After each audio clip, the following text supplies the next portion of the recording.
Thanks very much for coming through. You're welcome. Ted, let's start with the stage 1 load shedding. You did see it, shedding rather. You did see it coming.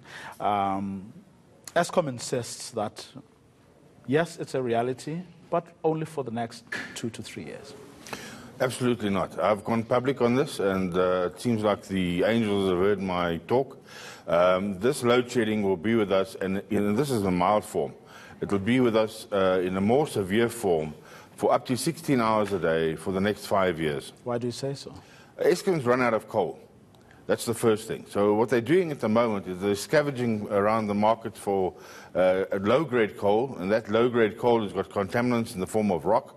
Those rocks are causing more problems on the furnaces because they explode inside the furnaces and they burst the high-pressure pipes. And so it's an ongoing vicious cycle of deterioration. But do they have alternatives?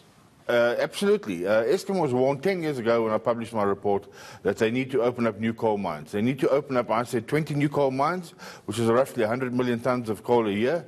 And the fact is they said they're going to open 40. The record is that they've opened up 0. And it takes at least 5 years to open up your first new coal mine. So that's why I'm saying on the basis of that, it's going to be 5 years plus of darkness ahead of us. Yeah, but that's the history that has brought us to where we are. Yes, people didn't listen to, advice that they were given. They did not act soon enough. Yes, there's ample evidence of state capture and corruption, but we're here now. We're here. Is there something that they can do to avert the worse crisis than you are saying they are telling us? The only thing available now is, on the coal side, is to declare a national emergency and to curtail the export of coal. That will take a couple of tricks because it's not the right quality coal, as well as it will make a massive dent on our balance of payments and send the rand plummeting, which is what we don't want. But in the short term, that's the only emergency step that they still have ahead of them. Other than that, all they can do is ask for you and me to stay off the grid. If government was able to come to their rescue, we saw the CEO yesterday saying, look, the reality is that we need to borrow. Do you think government will be able to come to their rescue? Well, it seems to me the treasury is empty. In other words, the pantry is empty.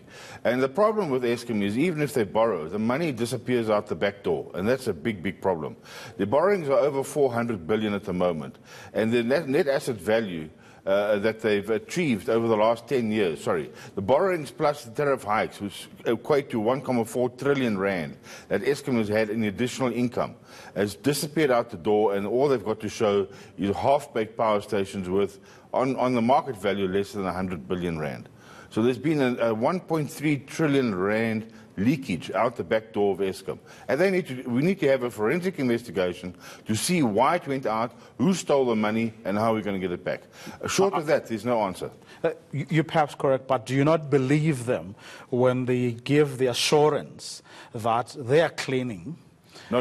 They are cleaning up, that they are identifying the culprits, and they are closing the net and closing the tap. The chairman said yesterday, and I quote him, "It's no use crying over spilt milk. We need to increase the tariffs and move forward."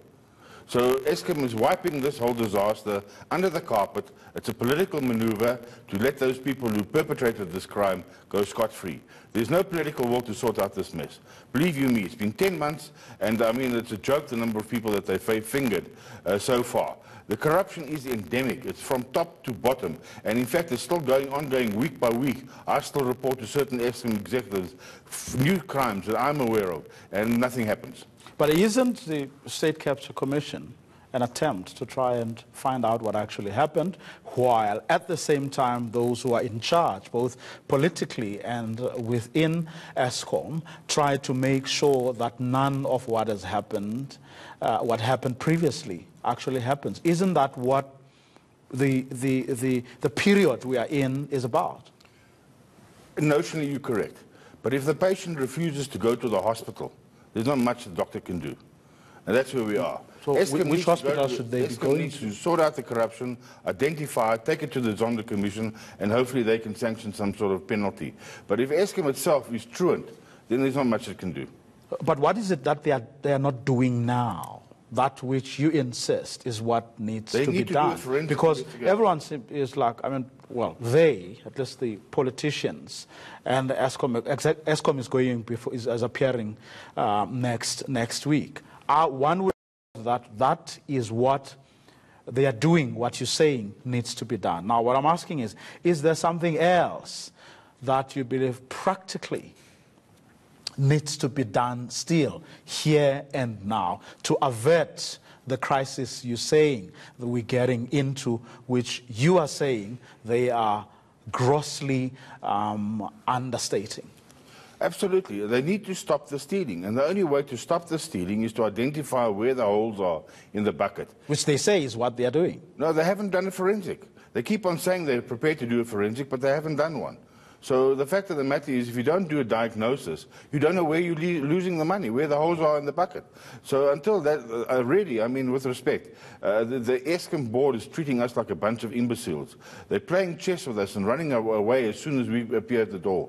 The fact of the matter is, anybody with a common sense and a sense of responsibility would have called for a full forensic audit. More so if you're a novice on the board and you don't even know which sector you're in. What choices are consumers left with if the crisis you're saying is going to be worse than ESCOM is stating it? Get off the grid. There's only one answer, is get off the grid as best you can. That will help ESCOM, it will relieve the pressure, and you'll at least be able to remain sane because you'll be in charge of your own destiny. This thing of rolling blackouts 17 hours a day, which is what stage 8 blackouts are if you go and look at the schedules, it'll drive people mad. Because it will happen at any time of the day, any time of the night. Tadbro, that's where we're going to leave it. Thanks very much for coming through.